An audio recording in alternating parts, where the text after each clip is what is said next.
is Fatima from FM Surti Food and Beauty, and I'm back with another video, and this time it's the very much requested pizza video. So let's get started. Here I have my pizza dough, which I made last night. I made 2 batches. I froze the other half. What I did was when I made it, I covered it and put it in my oven. The recipe for the pizza dough is right here.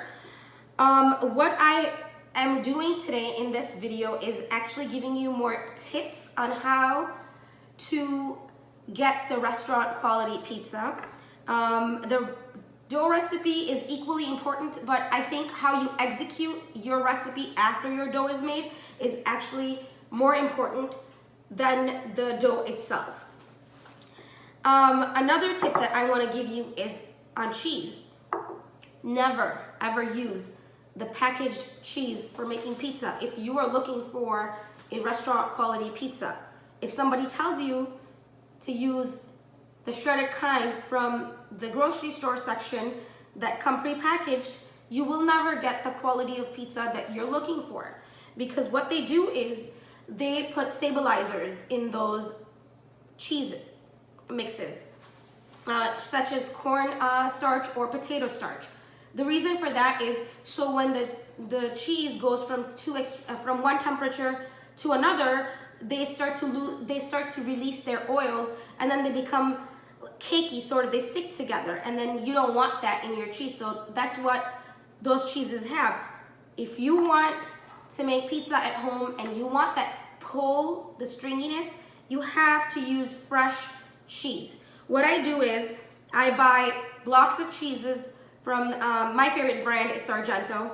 I buy 2 blocks of cheese, usually the 8-ounce ones, I believe they are, on sale usually for $7 or $8. Sometimes they're $10, and you know, if I need it, I need it. What I do is I bring them home, I put them in my food processor, I make little bags, and I freeze them. This is how much I use in one pizza. So I just take out the bag and I let it come to room temperature before I use it on my pizza. Today I'm making a splitza. It's a funny word, right? So I'm gonna do half cheese and half barbecue chicken pizza. So I had made this barbecue. We barbecued over, I think it was Monday.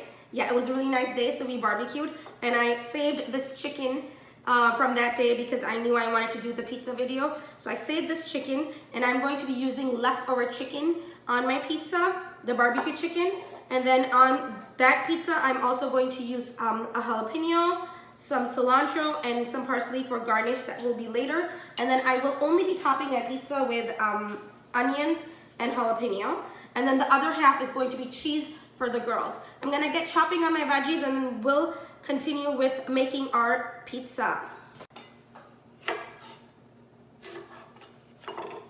So I'm only gonna use a half an onion because we're only going to be adding the onion to the other half. By the way, I have these really neat things that I stuck to my island, and I have a grocery bag, like an empty grocery bag that I hang on there for my garbage, because you know, while you're working, it's really ridiculous to have all your garbage gather on your cutting board, and then it's more convenient to have that here. Look at my onion, it's kind of weird, but I like this little piece, so I'm gonna use that. You can chop up your veggies any which way you like.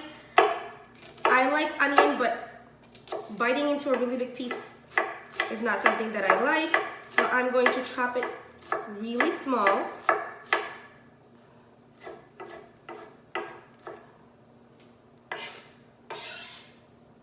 If you don't like jalapeno, you can certainly use bell peppers. I like a little spice on my pizza, so I'm using jalapeno. Sometimes they're not even spicy. I don't know. I'm not gonna chop up my herbs at this point because I won't need them until after the pizza is done. And then I'm just going to use my hand and I'm going to shred the meat off the bone.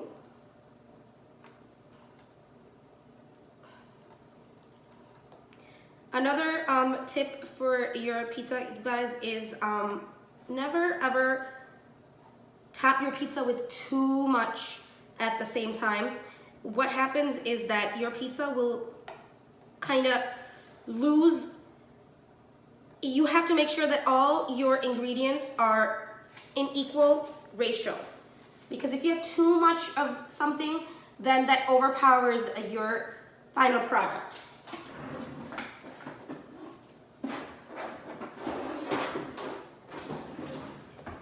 I don't like to cut meat on the same board as my produce. It's just something that, even though this is cooked, I just don't like it. You can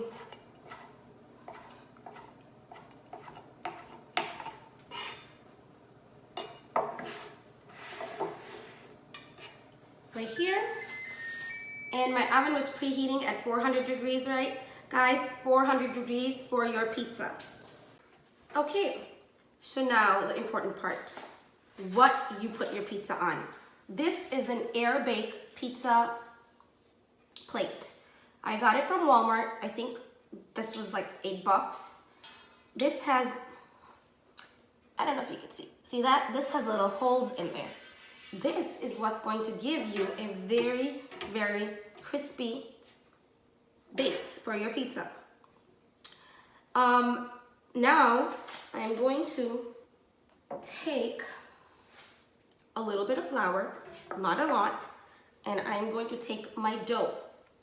I am going to dust my hands with flour, and then I am going to remove the dough. Do you see how elastic my dough is and how sticky it is? If your dough is not like that, make sure it is, because you want, and we're doing a hand-tossed pizza, right? We're home cooks. We do this at home. We don't have fancy machines. And you know what? Honestly, you don't need fancy machines. Now, you're going to take a little bit more flour, not a lot, and you're going to take your hands and you're going to spread out your dough from the center out. And the reason we want our dough to be sticky is because you want it to, when you spread it, when you stretch it, you want it to stay. If it bounces back, then you're gonna be doing this all day long. So you take a little bit, stretch it, spread it. Stretch it, spread it, stick it. Stretch, spread, stick. Stretch, spread, stick.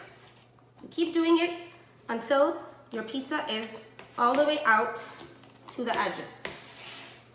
Don't spread your pizza so much that the center is very thin. I'm trying to look for the right word. Because you don't want a pizza, when you pick it up, your slice kind of collapses on you, right? So when you find that your center is thicker, you kind of just take the palm of your hand, press it, and then move it out. Sticky dough is the best because it will stick to the bottom of your pizza pan. Then you just take it. Now, I am no pizza expert. These are tips and tricks that I've learned from making pizza in my kitchen for over 7, maybe even, I've been married 10 years, and we've been making pizza at home for at least 8. I've been making this for 8 years. These are by no means professional tips, you guys. I am no Italian and I am no professional. These are things that I've learned, trial and error. How I got my pizza dough like this, how I got my pizza to look like this. It's taken lots and lots of practice. So if you don't get it right the first time, don't be disappointed. Like I said, pizza making is more an art than it's following a recipe. These are the tricks that you need for making your pizza right. It's, you know, the dough is, of course, the dough is very important, but then how you execute your recipe after is also very important. Now that you have your dough spread out, you're going to take a fork and you're going to poke little holes in there so it doesn't bubble up. Sometimes you'll see like there's a big bubble and your cheese is all spread out around it. You don't want that to happen to your pizza. So you're going to poke your pizza dough everywhere, right? And then you're going to keep making sure that it's even all around, right? See it? Okay, now the important part. You're going to take your pizza dough and put it on top of your stove where the heat is coming up from your preheated oven. You're going to let it rest on your stove top for about 10 minutes before you top it. I know it sounds silly, but I will show you what happens when we do that. So I am going to now leave it in the corner where there is heat coming from the back of my oven, and I am going to let it sit so it becomes dry and crusty on top.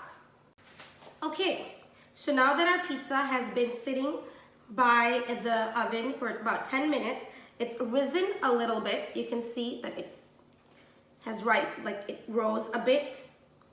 And then it has this, it's not soft anymore. It has kind of like a crust, okay? Now that's very important. And I don't know if this is a professional tip or not, but this is something that I did one time when I rolled my dough and I had to do something for my kids, and I left and I came back after 10 minutes and I accidentally left it on the stovetop, and I came back after like 10-15 minutes and it had risen a bit and then it was crusty on top. I thought like my dough was ruined, but I saw that it made such a difference in the result of my pizza.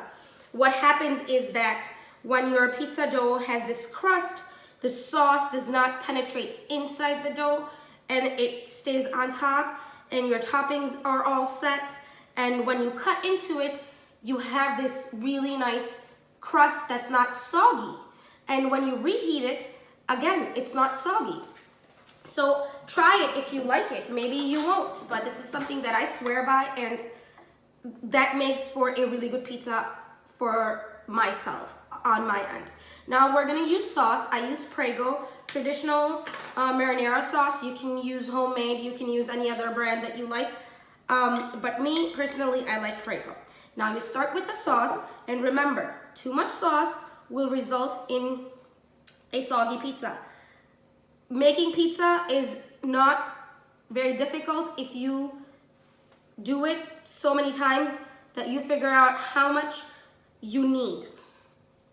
I've been emphasizing on the fact that it's not so much a recipe that you follow, it's how you execute that recipe. That's true with any recipe, but specifically for pizza making, I find that you have to not just concentrate on the pizza dough so much, you also have to concentrate on how much, how many and how many ingredients and how much of those ingredients you're adding on your pizza. This is about 4 to 5 tablespoons of sauce that I've added on my pizza dough.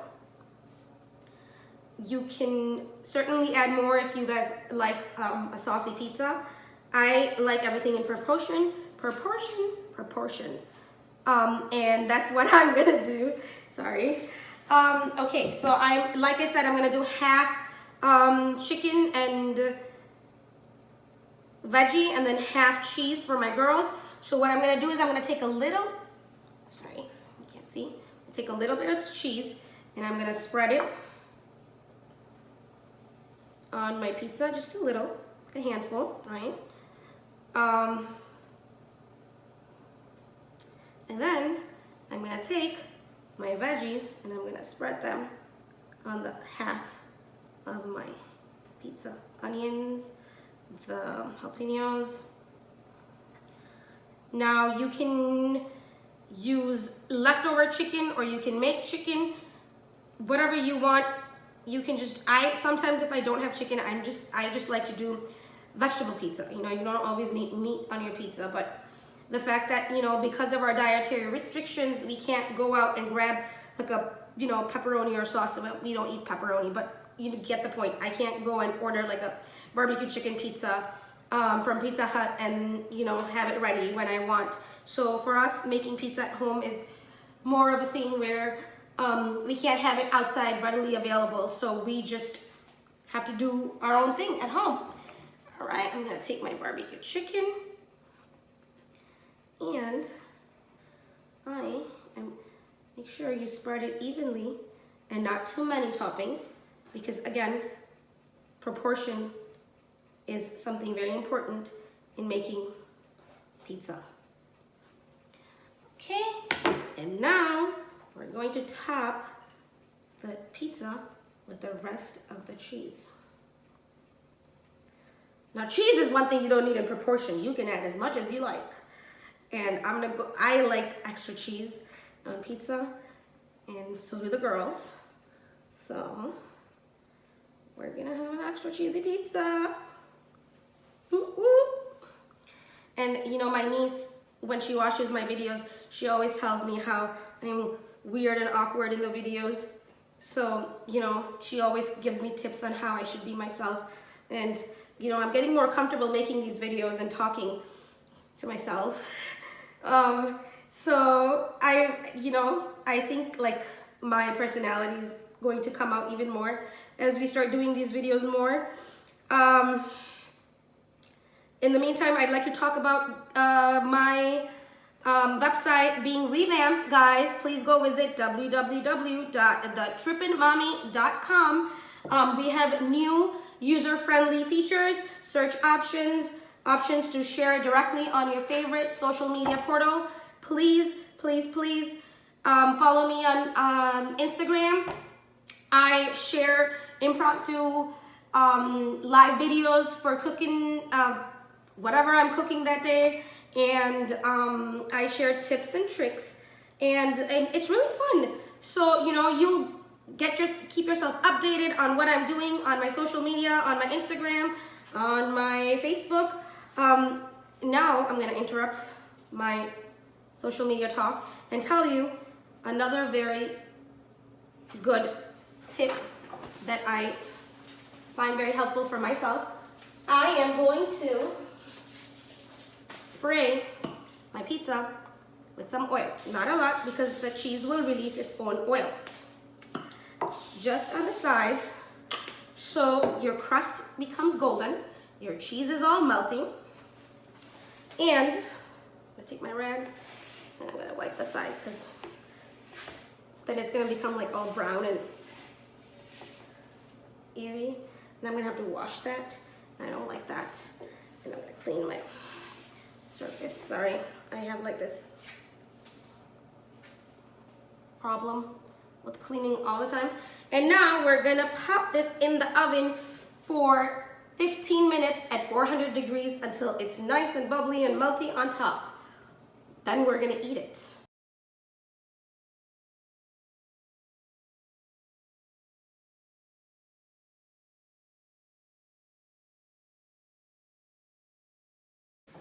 Okay, so it's been about 18-20 minutes. Let's check on our pizza. And ta-da! Look at this, you guys. Look at this cheesy goodness. And do you see how it's loose? And that's because of the tray that we used. The air in the bottom helps it cook from the bottom so it's not sticky. And now I'm going to slide it on my board. How easy was that, right? Okay, now this is the cheese side and this is my side. I am going to slice it with my really, really cool pizza slicer.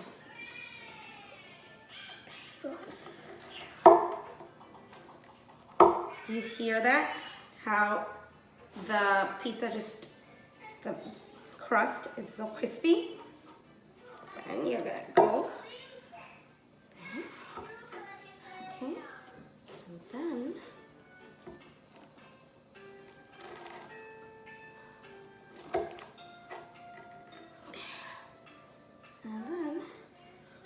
one last cut here. There we are. Now, let's see what we got here.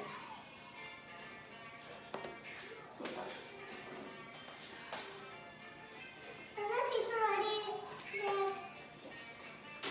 Give me 5 minutes. Okay. And here you have a perfectly cut pizza slice. I am going to top mine with a little herbs that I chopped up. This is a blend of parsley and cilantro.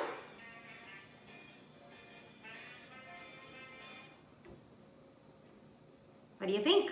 Okay, let's give this baby a taste.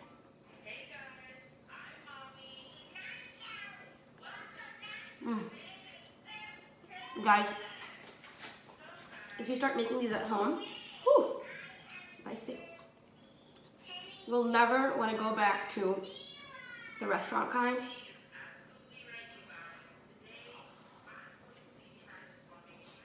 Okay, let's face it.